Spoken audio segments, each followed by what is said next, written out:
आज मैं आपको इस वीडियो में हरियाणा बोर्ड ने जो क्लास 10th के लिए हिंदी सब्जेक्ट के प्रैक्टिस पेपर जारी किए हैं, जो कि दो प्रैक्टिस पेपर हैं, कोड ए और कोड बी। कोड ए का सॉल्यूशन मैं कल अपने चैनल पर अपलोड कर चुका हूं। आज मैं आपको इस वीडियो के अंदर कोड बी का सॉल्यूशन बताऊंगा। वीडियो अच्छी लगे तो लाइक करें, चैनल को सब्सक्राइब करके ऑल के बटन के ऊपर क्लिक कर लें ताकि जब भी नेक्स्ट वीडियो अपलोड हो तो उसका नोटिफिकेशन आपको मिल जाए। मैं आपको अपने चैनल के ऊपर सभी सब्जेक्ट के जितने भी प्रैक्टिस पेपर हैं उन सभी का सॉल्यूशन प्रोवाइड करूंगा, इसलिए चैनल को सब्सक्राइब कर लीजिए। अब मैं आपको क्वेश्चन पेपर दिखाता हूं पहले और फिर उसका सॉल्यूशन दिखाऊंगा। ये है वो क्वेश्चन पेपर जो हरियाणा बोर्ड ने जारी किया है। जैसा कि आप देख सकते हैं, कोड बी है, सब्जेक्ट है हिंदी। यहाँ से आपका क्वेश्चन पेपर स्टार्ट हो जाता है। पहला क्वेश्चन जो है ग्रामर वाला है। क्वेश्चन पेपर को देख लीजिए, इसका कंप्लीट सॉल्यूशन मैंने नोटबुक में तैयार कर रखा है, वो मैं आपको क्वेश्चन पेपर को दिखाने के बाद दिखाऊंगा।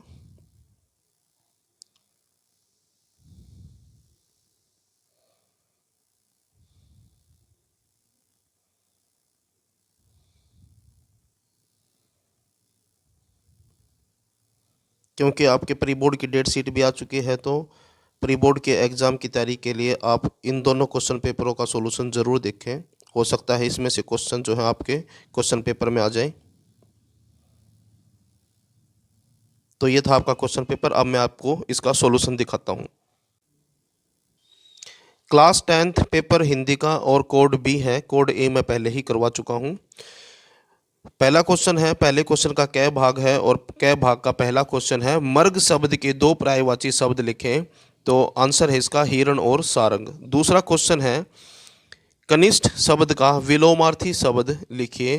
तो कनिष्ठ का विलोमार्थी शब्द है वरिष्ठ और सर्वोच्च।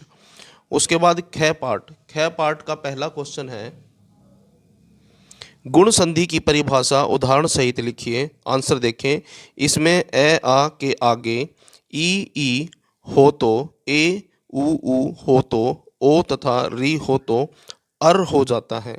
इसे गुण संधि कहते हैं। उदाहरण के तौर पे देखें, महा प्लस इंद्र, तो इसका बन जाएगा महेंद्र। दूसरा क्वेश्चन है, मनोयोग शब्द का संधि विच्छेद करते हुए संधि का नाम लिखिए। आंसर देखें, मनोयोग, मन है प्लस योग, यह विसर्ग संधि का उदाहरण है। गे पार्ट और पहला क्वेश्चन है, विद्यालय शब्द का समास विग्रह करते हुए संधि का नाम लिखिए। तो आंसर देखें, विद्यालय विद्या के लिए आलय। विद्यालय शब्द में तत्पुरुष समास है। उसके बाद दूसरा क्वेश्चन, निम्नलिखित मुहावरों के अर्थ लिखते हुए उन्हें वाक्य में प्रयोग कीजिए। कलम तोड़ना और आस्तीन का सांप। कलम तोड़ने का मतलब होता है बहुत सुंदर लिखना। राजवीर के जैसा इस विद्यालय में कोई भी नहीं है, क्योंकि जब वह कुछ लिखता है तो कलम तोड़ देता है। उसके बाद है दूसरा, आस्तीन का सांप का मतलब होता है कपटी मित्र, यानी कि धोखेबाज। जब विजय को पता चला कि अमित आस्तीन का सांप है तो उसे बहुत गुस्सा आया। उसके बाद घ पार्ट है। घ पार्ट का पहला क्वेश्चन है, पर उपसर्ग लगाकर दो नए शब्द बनाइए। तो आंसर है परकाष्ठा, पर प्लस काष्ठा।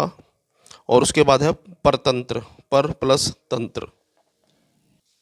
सेकंड क्वेश्चन है, आहट प्रत्यय लगाकर दो नए शब्द बनाइए।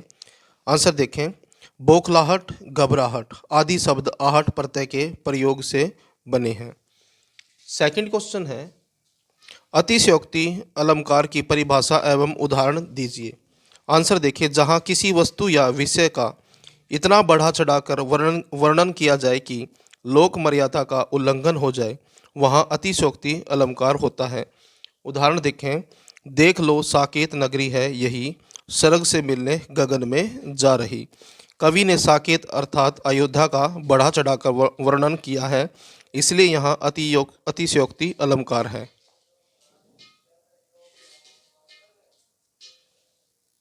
नेक्स्ट क्वेश्चन है, दोहा छंद का लक्षण उदाहरण सहित स्पष्ट कीजिए। आंसर देखें, दोहा अर्धसम मात्रिक छंद है। यह दो पंक्ति का होता है। इसमें 4 चरण माने जाते हैं। इसमें विषम चरणों प्रथम तथा तृतीय में 13 13 मात्राएं और सम चरणों द्वितीय व तथा चतुर्थ में 11 11 मात्राएं होती हैं। उदाहरण देखें, बड़ा हुआ तो क्या हुआ, जैसे पेड़ खजूर, पंथी को छाया नहीं, फल लागे अति दूर। तीसरा क्वेश्चन है, निम्नलिखित में से किसी एक विषय पर लगभग 300 शब्दों में निबंध लिखें। तीसरा क्वेश्चन निबंध वाला आएगा। चॉइस दी गई है, परीक्षा में नकल की बुराई, महंगाई की समस्या, हमारी राष्ट्रीय एकता, पर्यावरण संरक्षण और होली। तो जो टॉपिक है महंगाई की समस्या, इसके ऊपर लिखा हुआ है। आंसर देखें, आज विश्व के देशों के सामने दो समस्याएं प्रमुख हैं, मुद्रास्फीति तथा महंगाई। जनता अपनी सरकार से मांग करती है कि उसे कम दामों पर दैनिक उपभोग की वस्तुएं उपलब्ध करवाई जाएं। विशेषकर विकासशील देश आप अपनी आर्थिक कठिनाइयों के कारण ऐसा करने में असफल हो रहे हैं। लोग आय में वृद्धि की भी मांग करते हैं। देश के पास धन होता नहीं, फलस्वरूप मुद्रा का फैलाव बढ़ जाता है, सिक्के की कीमत घटती है, महंगाई और बढ़ती है।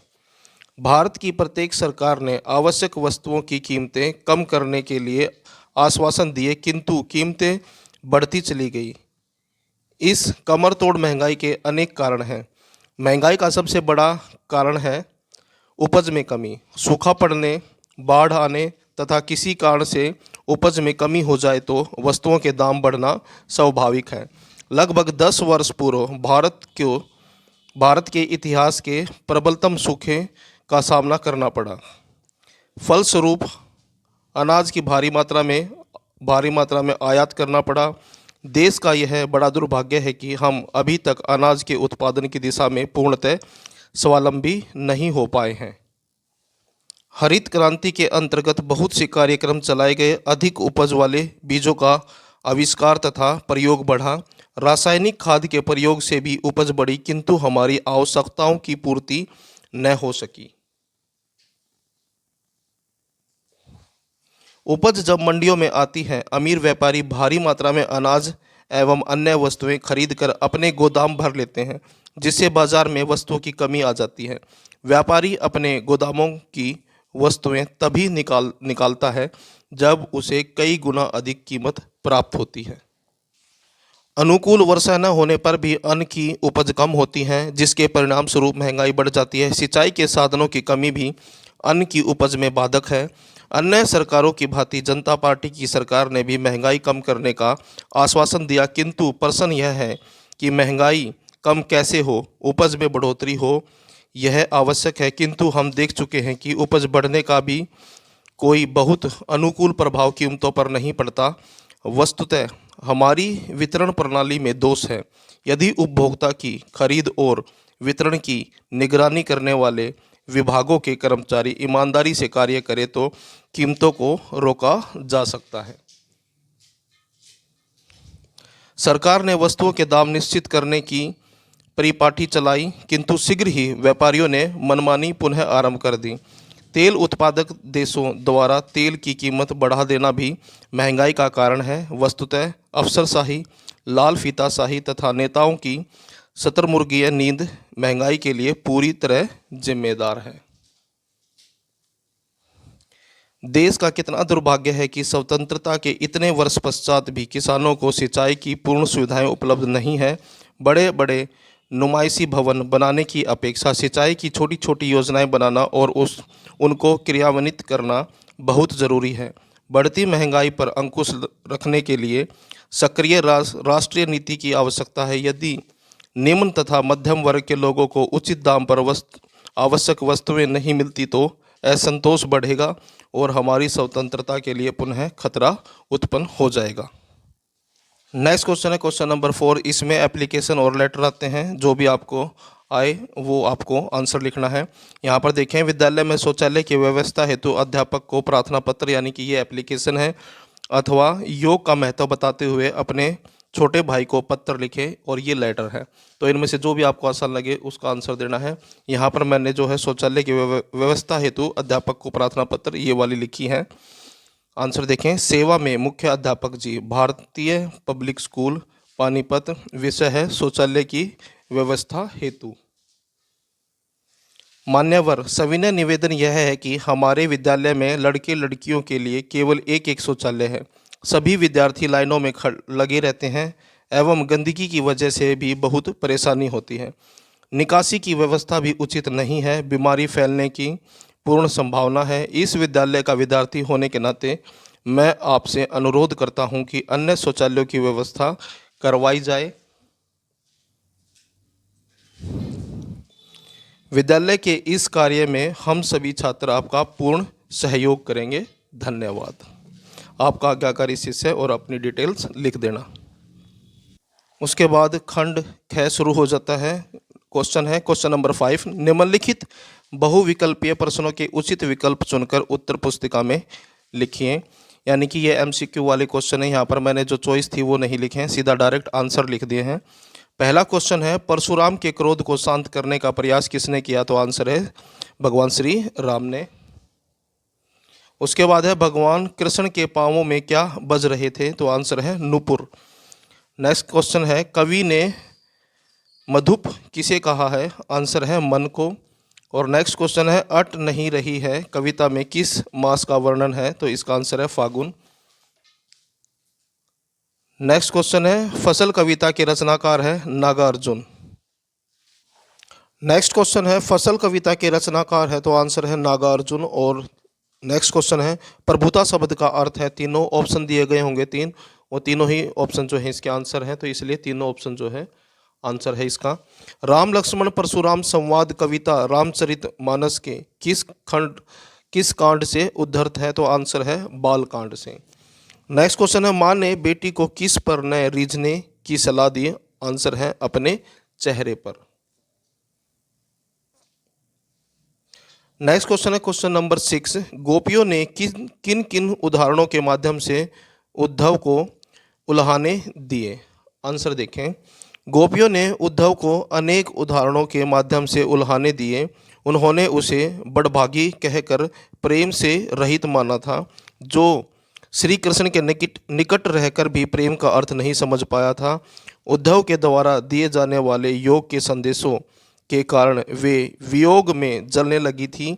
विरह के सागर में डूबती गोपियों को पहले तो आशा थी कि वे कभी न कभी तो कृष्ण से मिल ही जाएंगी, पर उद्धव के द्वारा दिए जाने वाले योग साधना के संदेश के बाद तो प्राण त्यागना ही शेष रह गया था। उद्धव का योग तो कड़वी ककड़ी के समान व्यर्थ था। वह तो योग रूपी बीमारी उन्हें देने वाला था। गोपियों ने उद्धव को वह गुरु माना था जिससे श्री कृष्ण को भी राजनीति की शिक्षा दे दी थी। गोपियों ने वास्तव में जिन उदाहरणों के माध्यम से वाक चातुरी का परिचय दिया और उद्धव को उल्हाने दिए, वह उनके प्रेम का आंदोलन है। उनसे गोपियों के पक्ष की श्रेष्ठता और उद्धव के निपुण की हीनता का प्रतिपादन हुआ है। नेक्स्ट क्वेश्चन है क्वेश्चन नंबर 7। निम्नलिखित काव्यांश के भाव एवं शिल्प सौंदर्य को स्पष्ट कीजिए। आंसर देखें। यहाँ पर मैंने शॉर्ट फॉर्म में जो है ये काव्यांश लिखा हुआ है। पूरा काव्यांश आपको क्वेश्चन पेपर में मिल जाएगा। फसल क्या है? हवा की धड़कन का। बीच में डैश लगा के इसको कंप्लीट दिखाया गया है। आंसर देखिए। भाव कवि के अनुसार फसल को उत्पन्न करने में विभिन्न तत्वों का योगदान रहता है। उनके अनुसार फसल उगाने में नदियों के पानी का, अनेक मनुष्य के हाथों की मेहनत का तथा खेतों की उपजाऊ मिट्टी का योगदान रहता है। इनके अतिरिक्त फसलों को उत्पन्न करने में सूरज की किरणों और हवा का भी योगदान अत्यंत महत्वपूर्ण है। साथ ही कवि ने स्पष्ट किया है कि प्रकृति और मनुष्य के सहयोग से ही सृजन संभव है। शिल्प सौंदर्य देखें। कवि ने सरल, सहज एवं प्रवाहमयी भाषा का प्रयोग करके विषय को अत्यंत ग्रहणीय बनाया है। पानी का जादू आदि लाक्षणिक प्रयोग देखते ही बनते हैं। प्रश्नोत्तर शैली के प्रयोग से विषय रोचक बन पड़ा है। संस्कृत के शब्दों के साथ तद्भव शब्दों का प्रयोग भी किया गया है। तुकांत छंद का प्रयोग किया गया है। नेक्स्ट क्वेश्चन है क्वेश्चन नंबर 8। कवि आत्मकथा लिखने से क्यों बचना चाहता था? आंसर देखें। कवि आत्मकथा लिखने से इसलिए बचना चाहता है क्योंकि उसका जीवन साधारण सा है। उसमें कुछ भी ऐसा महत्वपूर्ण नहीं है जिसे पढ़कर लोगों को सुख व आनंद प्राप्त हो सके। फिर उसके जीवन में दुख और अभावों की भरमार रही है, जिन्हें कवि दूसरों के साथ बांटना नहीं चाहता। उसके मन में किसी के प्रति अनुरिक्ति की भावना थी, उसे भी कवि किसी को बांटना नहीं चाहता था। कवि द्वारा आत्मकथा न लिखने के ये ही कारण रहे हैं। खंड ग, निम्नलिखित बहुविकल्पीय प्रश्नों के विकल्प चुनकर उत्तर पुस्तिका में लिखे। ये एमसीक्यू वाले क्वेश्चन है, डायरेक्ट इसके आंसर लिखे हैं मैंने यहाँ पर। पहला क्वेश्चन है, हवलदार साहब को क्या आदत पड़ गई? आंसर है उपयुक्त तीनों। ऑप्शन दिए गए होंगे, तीनों ही ऑप्शन जो है आंसर है, इसलिए जो चौथा ऑप्शन है उपयुक्त तीनों, ये आंसर है। तेरी गठरी में लागा चोर गीत कौन गाया करते थे? तो आंसर है बाल गोविंद भगत। नेक्स्ट क्वेश्चन है, लखनवी अंदाज पाठ में किस पर व्यंग्य किया गया है? आंसर है पतनशील सामंती वर्ग। नेक्स्ट क्वेश्चन है, लेखक ने देवदार किसे कहा है? आंसर है फादर कामिल बुल्के को। नेक्स्ट क्वेश्चन है, मनु भंडारी के पिता का शब्दकोश था? तो आंसर है विषयवार। नेक्स्ट क्वेश्चन है, मुमानियत का अर्थ है? आंसर है इसका पाबंदी। नेक्स्ट क्वेश्चन है, बिस्मिल्लाह खां के परदादा का नाम था? तो आंसर है सलार हुसैन खां। और नेक्स्ट क्वेश्चन है, सभ्यता किसका परिणाम है? तो आंसर है संस्कृति। नेक्स्ट क्वेश्चन है क्वेश्चन नंबर 10, निम्नलिखित गद्यांश को पढ़कर पूछे गए प्रश्नों के उत्तर लिखिए। गद्यांश ये है, शॉर्ट फॉर्म में यहाँ पर लिखा हुआ है। पहला क्वेश्चन है इस गद्यांश का, पाठ व रचनाकार का नाम लिखिए। जैसे ही आप इस गद्यांश को पढ़ेंगे तो आपको आइडिया हो जाएगा कि किस पाठ से ये लिया गया है और इसके लेखक कौन है। पाठ का नाम है मानवीय करुणा की दिव्य चमक और लेखक हैं श्री सर्वेश्वर दयाल सक्सेना। दूसरा क्वेश्चन है, फादर बुल्के कैसे सन्यासी थे? तो आंसर है फादर बुल्के संकल्प से सन्यासी थे। आंसर है इसका लेखक से। नेक्स्ट क्वेश्चन है क्वेश्चन नंबर 11, बाल गोविंद भगत की पुत्रवधू उन्हें अकेला क्यों नहीं छोड़ना चाहती थी? आंसर देखें, भगत के परिवार में पुत्र और पुत्रवधू के अतिरिक्त कोई नहीं था। पुत्र की मृत्यु के बाद उन्होंने पुत्रवधू को अपने घर भेजने का निर्णय लिया, परंतु पुत्रवधू उन्हें अकेला छोड़कर जाना नहीं चाहती थी। वह उन्हें बढ़ती उम्र में अकेला नहीं छोड़ना चाहती थी, वह उनकी सेवा करना अपना फर्ज समझती थी।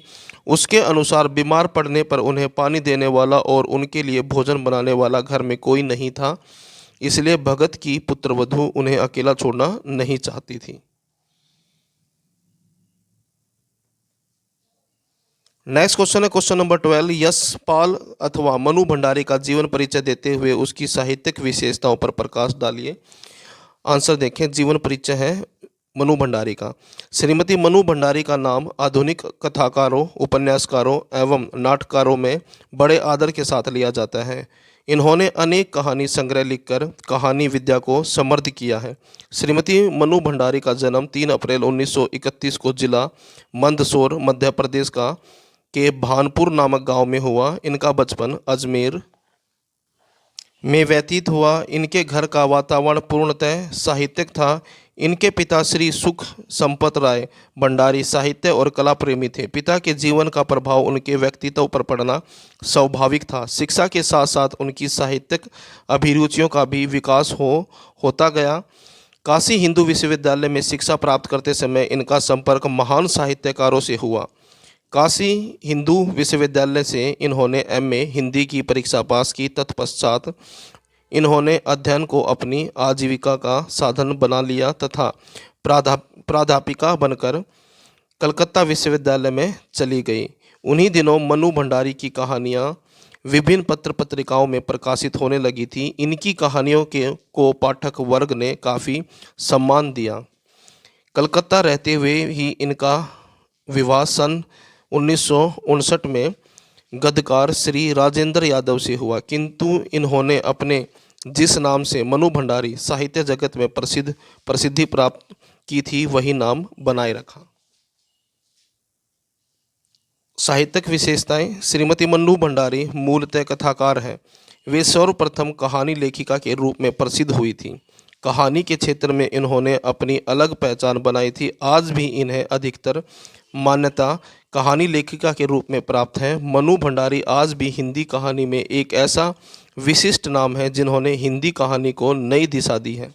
इन्होंने जीवन से जुड़ी समस्याओं को अपने अनुभव के रंग में रंग कर कहानियों में स्थान दिया है।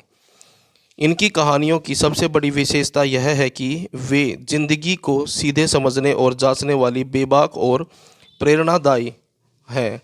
श्रीमती मनु भंडारी की कहानियों के कथानक रोचक, जिज्ञासा से युक्त, सरल एवं मौलिक हैं। कथानक अत्यंत गतिशील बने रहते हुए अपने लक्ष्य तक पहुंचते हैं। नेक्स्ट क्वेश्चन है क्वेश्चन नंबर 13। कृतिका भाग 2 के आधार पर निम्नलिखित प्रश्नों के उत्तर दीजिए। पहला क्वेश्चन है, माता का आंचल पाठ के शीर्षक की उपयोगिता बताते हुए कोई अन्य शीर्षक समझाएं। आंसर देखें। माता का आंचल नामक पाठ का शीर्षक उपयुक्त नहीं है क्योंकि इस पाठ के अंतिम भाग पर लागू होता है। संपूर्ण पाठ में पिता और पुत्र के संबंधों का उल्लेख किया गया है। केवल एक घटना में बच्चे सर्प को देखकर डर जाते हैं तथा लेखक बालक माँ से अलग होने का नाम नहीं लेता। यह बात पूरी काल्पनिक सी लगती है क्योंकि बच्चा दिन रात पिता के साथ घुला मिला रहता है। उसका अधिकांश समय पिता के साथ बीतता है, लेकिन जब पिता डरे हुए बालक के पास जाता है तो वह और अधिक माँ के आंचल में छुप जाता है। ऐसा संभव नहीं क्योंकि पिता ही नहीं बल्कि बालक का अच्छा मित्र भी है। इस पाठ का शीर्षक हो सकता है मेरा बचपन अथवा मेरा शैशवकाल। दूसरा का क्वेश्चन है, मूर्तिकार ने सभापति को जॉर्ज पंचम की नाक का क्या विकल्प बताया। आंसर देखें। मूर्तिकार के मन में एक विचार आया। उसने अखबार वालों तक खबर न पहुंचाने की शर्त पर एक सुझाव दिया। देश में अपने नेताओं की मूर्तियां भी तो बनाई गई हैं, उनमें से किसी भी नेता की नाक जॉर्ज पंचम की नाक से मिलती जुलती हो तो उसे ले लिया जाए। नेक्स्ट क्वेश्चन है क्वेश्चन नंबर 11। निम्नलिखित झिलमिलाते सितारों की रोशनी में नहाया गंतोक लेखिका को किस तरह सम्मोहित कर रहा था। आंसर देखिए। रात के अंधकार में सितारों से नहाया हुआ गंतोक लेखिका को जादुई एहसास करवा रहा था। उसे यह जादू ऐसा सम्मोहित कर रहा था कि मानो उसका अस्तित्व स्थगित सा हो गया हो। सब कुछ अर्थहीन सा था। उसकी चेतना शून्यता को प्राप्त कर रही थी। नेक्स्ट क्वेश्चन है, भारत के स्वाधीनता आंदोलन में दुलारी और टुन्नू ने अपना योगदान किस प्रकार दिया। आंसर देखें। टुन्नू ने विदेशी वस्त्रों का संग्रह करके उसकी होली जलाने में अग्रणी भूमिका निभाई। उसने आगे बढ़ चढ़कर विदेशी वस्त्र इकट्ठे किए। इसी आंदोलन के सिलसिले में वह पुलिस की क्रूर पिटाई का शिकार हुआ। नेक्स्ट क्वेश्चन है, सड़क सुरक्षा कहानी के उद्देश्य को स्पष्ट कीजिए। आंसर देखें। इस कहानी से मिलने वाली शिक्षा यह है कि हमें शराब पीकर कभी गाड़ी नहीं चलानी चाहिए। हमें अनजान लोगों के बीच तथा किसी के प्रभाव में आकर शराब या अन्य नशे का प्रयोग नहीं करना चाहिए। रात के अंधेरे या कोहरे में जब रास्ता दिखाई ना दे तो गाड़ी को धीमी गति से चलाना चाहिए। इसके अतिरिक्त हमें दूसरों के दुख में या कठिनाई के समय संवेदनशील होकर उसकी सहायता करनी चाहिए, जैसे कि निखिल ने जतिन गांधी के पिता की सहायता की थी। अतः स्पष्ट है कि यह एक उद्देश्यपूर्वक कहानी है।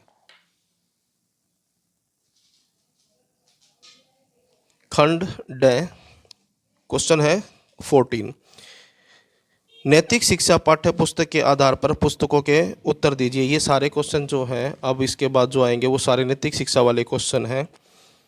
महात्मा बुद्ध ने क्रोध के विषय में क्या कहा है। आंसर देखें। महात्मा बुद्ध ने क्रोध को अकुशल धम पाप धम कहा है क्योंकि क्रोध के कारण व्यक्तिगत और सामाजिक जीवन की शांति भंग होती है।